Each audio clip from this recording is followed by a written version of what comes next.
The concept of supremacy, understood as the state of possessing the highest authority, power, or quality within a given domain, occupies a central place in human social organization. Across history and cultures, groups have asserted forms of supremacy to consolidate identity, secure resources, and maintain order. In racial contexts, supremacy manifests as the belief that one racial group holds inherent superiority over others, often justifying dominance in political, economic, or cultural spheres. This assertion carries implications for group cohesion and individual motivation, yet it generates tension when framed negatively by external observers. The term supremacy itself remains neutral in its core dictionary meaning, denoting preeminence or dominance, but its application to race introduces layers of interpretation that vary by perspective and context. Discussions of racial supremacy reveal a persistent pattern where one group receives concentrated scrutiny, while similar assertions by others appear less prominently labeled or critiqued. This selective emphasis arises from historical legacies of power distribution, where dominance in certain societies has been tied to specific racial narratives. The resulting discourse creates dichotomies.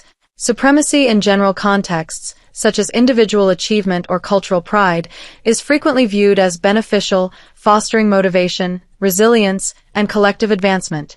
When racialized, however, the same concept encounters criticism framed around inequality, exclusion, and potential harm. These tensions highlight how terminology functions in intergroup relations, where labels serve to affirm or challenge existing hierarchies. The examination of supremacy extends beyond isolated beliefs to broader questions of motivation and power dynamics. Groups asserting dominance often cite practical advantages, including psychological well-being, resource control, and social stability. External critiques, meanwhile, may employ specific terms to contest such assertions, potentially as a means of repositioning influence. This interplay produces contradictions. A concept with articulated benefits in neutral applications becomes contested when directed toward particular racial identities. The following sections explore these elements through historical usage, definitional variations, comparative examples across groups, and the implications for contemporary social interactions. Definitions and core meanings.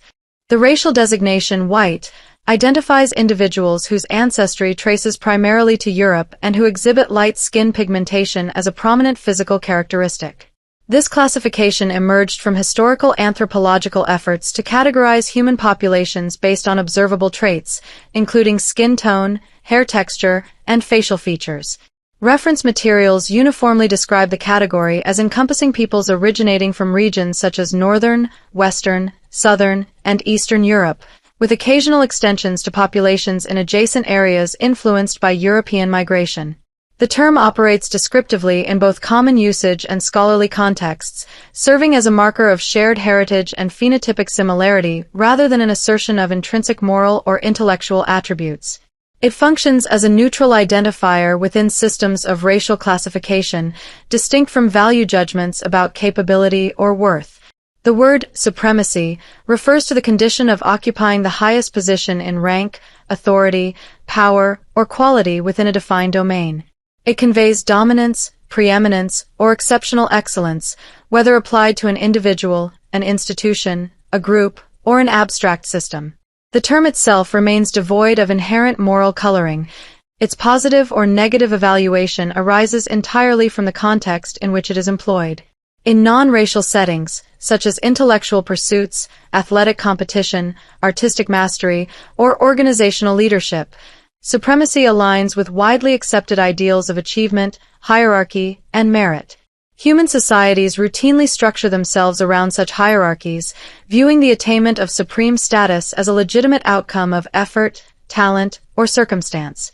When the two terms converge in racial discourse to form the compound white supremacy, the resulting concept denotes the belief that the racial group identified as white possesses inherent, natural superiority over other racial groups, accompanied by a claim to corresponding dominance in social, political, economic, or cultural spheres. Standard definitions across reference works consistently emphasize two core elements: an ideological conviction of biological or essential superiority, and a structural assertion of rightful control or separation based on that conviction. This formulation distinguishes the concept from general supremacy by tying preeminence explicitly to race rather than to individual merit or situational achievement. The combination has generated persistent scholarly and public debate concerning whether the label accurately describes self-identified positions or functions, primarily as an external attribution intended to characterize and contest particular ideological stances. Historical emergence and usage patterns.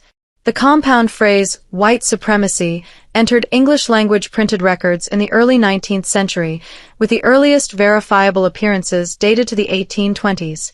These initial occurrences surfaced amid intense transatlantic debates over the institution of slavery and the emerging movement for emancipation. In such contexts, the term served to name an existing system of racial dominance or to articulate a belief in the natural right of one racial group to exercise authority over others. Early citations frequently positioned the phrase within arguments that either defended or condemned arrangements in which racial hierarchies structured law, labor, and social relations. By the middle decades of the 19th century, the term gained wider circulation in both polemical and scholarly writing. Authors who endorsed racial hierarchies employed it to present white dominance as an inevitable or beneficial order, often grounding their claims in assertions of superior intellectual capacity, organizational ability, or civilizational achievement. Texts from this period framed subordination of other races as consonant with natural law or divine intent. At the same time, opponents of slavery and colonial expansion adopted the phrase to designate the very system they sought to dismantle, using it to highlight what they regarded as unjustifiable power imbalances. This dual deployment, affirmative in one camp, condemnatory in the other, established a pattern that persisted through subsequent decades. Into the late 19th and early 20th centuries, the concept became intertwined with emerging intellectual movements such as eugenics, scientific racism, and imperial ideology. Writers and policymakers invoked racial dominance as a driver of civilizational progress, linking it to advancements in technology, governance, and global influence. Proponents presented supremacy as a necessary condition for societal stability and advancement, while critics increasingly associated it with exploitation and conflict. The term's flexibility allowed it to function descriptively for those who embraced the position and critically for those who rejected it, laying the groundwork for the terminological tensions that characterize contemporary discourse on race and power. Comparative racial supremacy assertions. Groups across diverse geographical and cultural regions have long asserted forms of racial or ethnic superiority, consistently framing these claims in positive terms that emphasize internal cohesion, historical legitimacy, and collective advancement. Such assertions serve as mechanisms for reinforcing group identity and fostering a sense of shared purpose among members. In East Asia, particularly within Chinese historical and contemporary contexts, the majority Han ethnic group has positioned its cultural and civilizational excellence as a foundation for national unity and enduring economic strength. This perspective draws deeply from ancient legacies of viewing the realm as the central hub of civilization, where harmony, governance, and innovation naturally flow from the dominant group's traditions. Dominance is presented not as oppressive but as functional, ensuring societal stability and continuous progress through inherited knowledge and organizational capacity. Similar patterns emerge in other non-Western settings, where ethnic assertions highlight unique ancestral, linguistic, or spiritual preeminence as sources of group benefit and preservation. In Middle Eastern and broader Islamic historical frameworks, certain ethnic claims have emphasized superior lineage and linguistic purity, positioning these qualities as essential for leadership roles and the safeguarding of cultural heritage. Philosophical and political writings from various periods have reinforced this view, portraying such preeminence as a unifying force that enables the group to maintain influence and transmit values across generations. The framing avoids overt exclusionary language, instead focusing on the positive contributions of the asserted superiority to communal strength and continuity. African contexts and related diaspora movements provide further illustrations of how assertions of superiority are internalized positively, often tied to narratives of divine selection, historical resilience, or inherent capabilities. These claims are positioned as tools for empowerment, enabling community building and the reclamation of identity in the face of past marginalization. The emphasis remains on collective benefits, including enhanced self-sufficiency, psychological fortitude, and the capacity to organize effectively for advancement. Across these diverse examples, racial or ethnic supremacy concepts receive consistent positive internal framing, underscoring practical advantages such as strengthened solidarity, cultural continuity, and the ability to navigate competitive environments with confidence and purpose. Benefits of supremacy in neutral contexts. Supremacy in non-racial general domains delivers substantial psychological advantages that contribute to individual well-being and sustained performance. The attainment of superior status in any field cultivates heightened self-esteem and a robust sense of personal competence, creating a foundation for ongoing motivation and intrinsic drive. This elevated self-perception acts as a protective buffer against external setbacks, criticism, or failure, allowing individuals to maintain focus on growth rather than retreat into doubt. The resulting sense of purpose and fulfillment emerges naturally from mastery, transforming challenges into opportunities for further refinement and reinforcing a positive internal narrative that supports long-term resilience. On a social level, supremacy grants tangible influence, expanded resource access, and enhanced group stability, positioning the dominant entity as a central force in collective dynamics. Those who achieve or hold supreme positions exercise leadership with greater authority, streamline decision-making processes, and provide clear direction that reduces internal conflict and promotes coordinated action. This structure inspires admiration and emulation among others, fostering a culture of aspiration where excellence becomes a shared value. The dominant role also ensures protection of group interests, whether through strategic alliances, resource allocation, or defense against external pressures, thereby securing collective continuity and prosperity.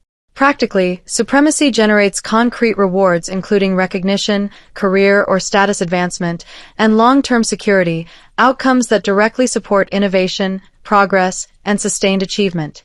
The pursuit of superiority in merit-based or neutral frameworks drives continuous improvement, as individuals and groups invest effort to maintain or expand their position. These rewards extend beyond personal gain to broader societal contributions, where supreme performers often set benchmarks that elevate standards in their domains. The overall pattern demonstrates supremacy's constructive role when channeled through ethical competition and individual capability, yielding benefits that enhance both personal trajectories and communal advancement in structured, non-discriminatory environments. Tensions in labeling and application. The application of racial supremacy labels exhibits clear directional patterns, with intense and sustained focus directed toward white groups while comparable assertions of superiority by other ethnic or racial majorities receive markedly different framing or reduced scrutiny. This selectivity originates from entrenched historical power distributions, where Western colonial legacies and institutional dominance have positioned white racial assertions as the primary archetype of supremacy in global discourse. Media ecosystems, predominantly shaped by English-language outlets and Western academic priorities, amplify coverage of white supremacy through repeated association with events like segregation, far-right movements, and contemporary political controversies, thereby creating a perception of uneven application across racial lines. Similar claims of ethnic or cultural preeminence in non-Western contexts, such as majority group dominance in Asian or Middle Eastern societies, tend to appear under alternative descriptors like nationalism or civilizational pride, which soften the critical edge typically attached to the supremacy label. Critics deploy specific terminology to contest perceived dominance, often transforming self-conceptions of group achievement or preservation into contested categories that imply unwarranted privilege or exclusion. This rhetorical function repositions influence within identity dynamics by framing internal positive valuations, such as pride in historical accomplishments or cultural continuity, as problematic assertions of superiority. The process elevates the critic's moral or social standing while placing the labeled group on the defensive, regardless of whether the original assertion intended harm or merely self-affirmation. Such labeling operates as a mechanism to challenge existing hierarchies, redirecting attention from the critic's own group interests toward the alleged overreach of the targeted population. Non-dominant groups frequently reject or reframe the supremacy label when applied to their own assertions, emphasizing historical oppression, contextual necessity, or defensive posture as justification for their positions. This rejection preserves internal valuations of group cohesion, resilience, and advancement by presenting dominance claims as legitimate responses rather than inherent superiority. Criticism is then redirected outward, maintaining a narrative where the label sticks more readily to historically dominant populations while allowing others to evade equivalent stigmatization. The overall effect reinforces directional asymmetry in discourse, where the term functions selectively to contest one form of group assertion while permitting others to proceed under less contested framing. Implications for intergroup dynamics. Terminological conflicts expose strategic deployments of language within competitions for power and influence across groups. Labels serve to delegitimize assertions of dominance by recasting them as unjust or harmful, thereby undermining the perceived legitimacy of the targeted group's self-conception. Internal framings, conversely, sustain the benefits of cohesion, motivation, and collective identity by preserving positive interpretations of superiority or preeminence. This dual operation allows groups to advance their interests while contesting those of others, turning discourse into a site of ongoing negotiation over status and resources. The dichotomy between the broad acceptance of general supremacy, viewed as motivational excellence or hierarchical stability, and the contestation of racial versions underscores situational acceptability shaped by historical and contextual factors. External attributions of racial supremacy often stem from motivations including envy of perceived advantages, compensatory efforts to offset felt disadvantages, or deliberate strategic repositioning to invert influence dynamics, as suggested by psychological frameworks on inferiority compensation and group competition. These motivations contribute to the persistence of directional labeling, where one group's assertions face heightened scrutiny while others maintain internal legitimacy. These patterns affirm supremacy's enduring role in human social organization, where benefits such as psychological resilience, resource security, and group stability continue to operate alongside tensions generated by group-based applications. Discourse on these matters reflects persistent questions of identity formation, power distribution, and terminological control in increasingly diverse societies. The selective emphasis on certain racial framings reveals how language structures intergroup relations, enabling some assertions to flourish under positive self-description while constraining others through external critique and stigmatization. Conclusion: persistent dichotomies, neutral supremacy, and racial contention. The exploration of supremacy concepts reveals persistent dichotomies between neutral dominance and racialized assertions. General supremacy aligns with achievement and hierarchy, offering psychological, social, and practical advantages across contexts. It functions as a driving force for individual excellence, where the pursuit of preeminence cultivates self-esteem, resilience, and purposeful action. On a collective level, it fosters group cohesion, resource allocation, and leadership clarity, enabling societies to advance through structured competition and recognized mastery. Racial applications, however, introduce profound conflicts. What one group frames internally as natural self-preservation, cultural continuity, or functional order becomes subject to external criticism that casts the same assertion as unwarranted dominance or exclusionary ideology. This tension is most pronounced when scrutiny converges disproportionately on one racial identity, while comparable claims elsewhere receive reframing as nationalism, heritage pride, or legitimate response to historical conditions. The resulting asymmetry underscores how supremacy, when tied to race, shifts from a motivational principle to a contested category, shaped by the vantage point of the observer. Historical and comparative evidence demonstrates that assertions of racial or ethnic superiority have appeared consistently across diverse civilizations, each framed positively to reinforce internal unity and collective advancement. From ancient imperial centers that position themselves as the pinnacle of civilization to modern movements that emphasize ancestral excellence or divine favor, these claims serve similar ends: strengthening group identity, justifying resource control, and promoting societal stability under recognized dominance. Labeling patterns, however, exhibit marked selectivity. The intensity and frequency of negative application towards certain racial groups reflect legacies of power distribution, media focus, and rhetorical priorities in global discourse. The term's neutral core, simply denoting the highest rank or quality, stands in sharp contrast to its racial usage, where it becomes a charged instrument for challenging or delegitimizing assertions of group preeminence. This contrast illuminates language's active role in intergroup relations, where terminology is not merely descriptive but performative, employed to affirm internal advantages or contest external ones. Ultimately, supremacy remains a fundamental aspect of social organization, embedded in the human drive for recognition, security, and advancement. Its benefits, motivation, stability, innovation, and group resilience, persist whether pursued individually or collectively, regardless of domain. When racialized, however, these same dynamics generate ongoing tensions that mirror broader struggles over identity, power, and legitimacy in pluralistic societies. The selective framing of supremacy claims reveals not only differences in historical context but also strategic uses of language to navigate or invert perceived hierarchies. Far from resolving these contradictions, the discourse continues to evolve, shaped by the interplay of internal affirmations and external attributions, ensuring that supremacy, as concept and practice, endures as both a source of strength and a site of persistent contention in human affairs.